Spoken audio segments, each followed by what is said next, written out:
Баршаңызға сәлем достар, менің каналыма қош келдіңіздер. Бүгін мен сіздермен өте жұмсақ болып шығатын және де тез арада дайындалатын печеньенің рецептісімен бөлісетін боламын. Видеоның соңына дейін қарап, сіздер де жасап көріңіздер. Ең алдымен бөлме температурасындағы сары майымызға қантымызды салып, жақсылап араластыратын боламыз.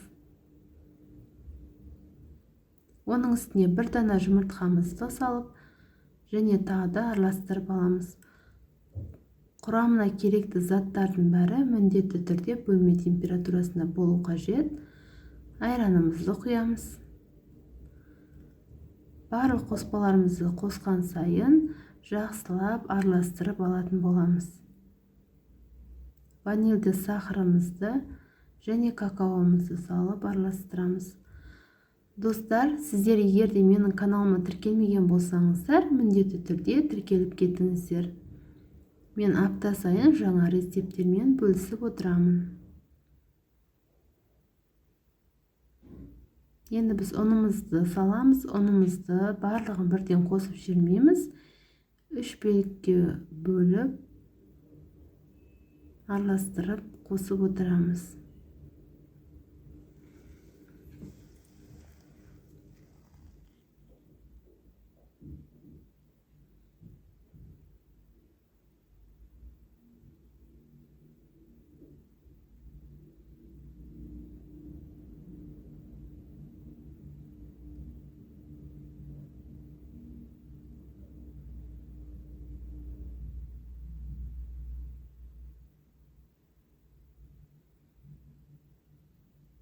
Міне достар, көріп тұрғандарыңыздай толық барлығын жақсылап араластырып алдық.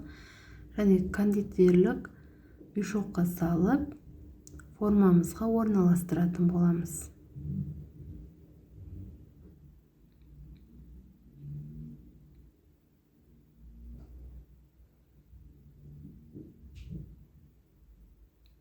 Міне достар, көріп тұрғандарыңыздай дәл осылай насатканың көмегімен формаларымызды орналастырып шығамыз.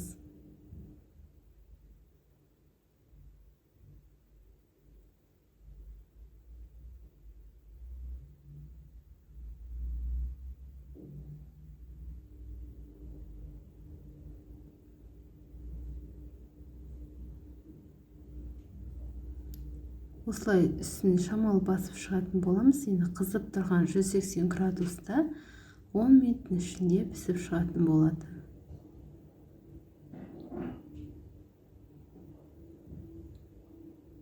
Міне достар, көріп тұрғандарыңыздай біздің печеньелеріміз дайын болды. Өте жұмсақ болып шығады. Мен сіздерге екеулеп көрсетіп тұрмын. Көріп тұрғандарыңыздай өте жұмсақ әрі биік болып шықты. Достар, сіздер де міндетті түрде жасап көріңіздер. Егер видео ұнаса, менің каналыма тіркеліп, пікір қалдырып кетуді ұмытпаңыздар.